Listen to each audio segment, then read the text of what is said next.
Et bienvenue sur la chaîne de Fiesta Panic, la chaîne qui reprend tous les extraits de nos émissions que vous pouvez aussi écouter en entier sur le site de Radio Panic. Et retrouvez-nous tous les troisièmes samedis de chaque mois de 21h30 à 23h30 sur le 105.4 FM ou radiopanic.org. Bonne écoute. Et nous sommes de retour après ces deux morceaux d'introduction que tu avais choisis, Luc, MC Skywalker. Exactement. Pour quelle raison est-ce qu'elle te parle en particulier? Est-ce que c'est des sons avec lesquels tu t'es développé? D'ailleurs, ouais, je me suis totalement développé, tu t'es ouvert l'esprit. Est-ce que il y a une ouverture je me suis dit, waouh. Ouverture des axes. Œil ouvert. C'est chakras complètement en équilibre, tu vois. Génial. Non, en gros, c'est des sons que mon beau-frère m'a montré, quand j'étais très jeune. J'avais des dreadlocks à l'époque. Il fut un temps. J'étais un de ces insupportables Dreadeux. Dreadeux. Et Charlotte à tous mes Dreadeux. Et en gros, je sais pas, c'est surtout pour deux artistes qui sont absolument incroyables. Rest in peace Lee Scratch Perry, rest in peace Max Romeo, qui est décédé la semaine dernière, si je ne m'abuse. D'accord. Donc c'est une des raisons pour laquelle j'ai choisi ce morceau. Et ouais, grave, culture dub, on peut pas parler de drum and bass. Tout à fait, ouais. Tout à fait. Ça. Ouais.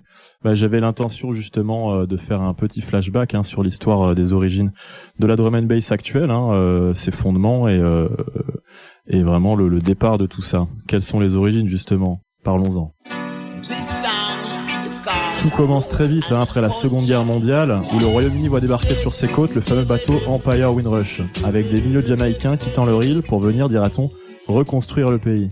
Ils s'installent dans les quartiers populaires de Londres, Brixton, Peckham, Hackney, Tottenham, et ils apporteront dans leur valise le son du sound system, des caissons, des amplis bricolés, du reggae, plus tard du dub, et surtout une culture de la fête, de rue, libre et puissante. C'est là que naît une tradition, celle du DJ et du MC, le Master of Ceremony. Exactement. Le DJ choisit alors les disques, le MC pose la voix. Pas spécialement pour chanter, ni spécialement pour rapper, mais pour la vibe, parler au public, raconter des histoires, improviser et surtout mettre l'ambiance. Dans ce Londres des années 70-80, les jeunes issus de l'immigration caribéenne vivent souvent dans la précarité, le racisme et la marginalisation. L'Angleterre de Thatcher est dure, divisée. Alors on se retrouve entre soi, on monte des sons de système. On organise des soirées clandestines, dans les caves, les entrepôts, les squats. La musique devient tout autant un refuge qu'une revendication. Au fil du temps, ces soirées s'ouvrent, se mélangent avec les sons qui circulent à Londres. C'est alors la funk, la soul, le disco, puis le hip-hop, la house de Chicago et la techno de Detroit. Et c'est là que l'alchimie se produit. Des producteurs londoniens, souvent d'origine caribéenne, Jamaïque, mais aussi de Trinidad et Tobago, des Barbades, des petites Antilles, décident de fusionner leur héritage dans une empreinte dub avec des rythmes plus rapides de la house et de la techno. Ils découpent les breaks de batterie à la main, ajoutent des lignes de basse et samplent souvent la musique acoustique d'autres artistes de la communauté.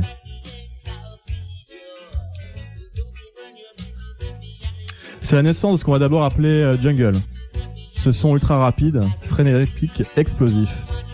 Mais surtout un son qui garde cette empreinte caribéenne. Dans le style vocal des MC, dans les basses profondes, dans les messages souvent engagés. Cette culture jungle, à ses débuts, c'est une culture noire, urbaine et rebelle, née dans les marges. Elle parle à toute une jeunesse oubliée, mais aussi à une jeunesse plus blanche, d'abord prolétaire, qui cherche à s'émanciper du vent d'austérité de l'Angleterre Thatcher et des anciennes normes sociales dans les sociétés en mutation. Dans les années 90, le genre évolue, il se diversifie, il s'industrialise. On commence à parler de drum and bass, pour désigner une forme plus froide, plus technique, plus européenne. Une scène qui s'ouvre alors progressivement au-delà du Royaume-Uni. Mais ses racines, elles, restent à Londres, dans ces quartiers, dans cette idée d'une musique communautaire, construite dans la débrouille et la passion. Et aujourd'hui encore, quand tu vas en rêve, quand t'entends un MC faire vibrer la foule, quand tu sens ces basses te traverser le torse et bien quelque part, t'entends encore cet écho. L'écho des sound systems de Kingston, l'écho des voix qui résistent, qui dansent et qui rassemblent. Et la porte s'ouvre. Bonsoir, notre invité spécial arrive. Bien le bonsoir tout le monde.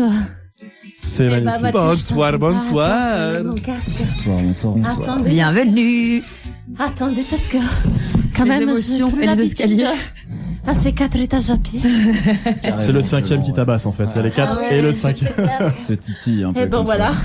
Eh ben, comment allez-vous? Très bien. Très bien. Je suis très contente de vous revoir.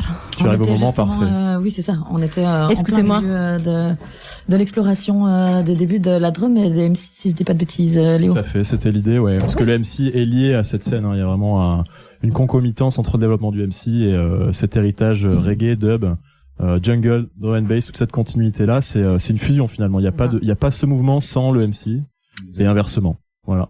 Je sais pas si tu veux réagir à ça, Luc, si t'as des choses choses à exprimer sur ça. Tu parles super bien. Ouais, mec. merci, frérot. C'est absolument Merci. impressionnant. Et ouais, non, c'est absolument ça. Tu racontes pas des mythos. Je raconte vrai. C'est pas mal. C'est ouais, la culture MC et la culture drum sont étroitement liées parce que c'était vraiment un truc de live et comme pour beaucoup de sound systems, tu vois, genre moi j'ai commencé très tôt mes premières expériences sur scène après 2-3 concerts de rap, c'était des Dubquake à l'usine à Genève. Charlotte le Zoo et en fait, c'était ça, ces gars, ils ramenaient des murs de son. Tu transpirais de ouf. Ouais, tout à fait. Tu sentais la basse dans ta gorge. Enfin, c'était des moments où genre, tout le monde était cool et moi, j'étais super jeune. Je devais avoir 15, 16. Officiellement, j'avais 16 plus. Mais, c'était la première fois de ma vie où je voyais autant de gens être cool l'un avec l'autre et ça heurte une jeune âme sensible. Oui, ça se tient tout à fait. Bah écoutez, on peut continuer à écouter notre playlist. Hein. Donc là, c'était encore des sons que tu avais choisis. MB General Levy, Incredible, qui sera suivi par Earl Double, Chai Il a FX. changé le game, il a tout changé. Ouais. Ils ont tout changé. Allez, on s'écoute ça. Allons-y. On a hâte. Yes, somebody.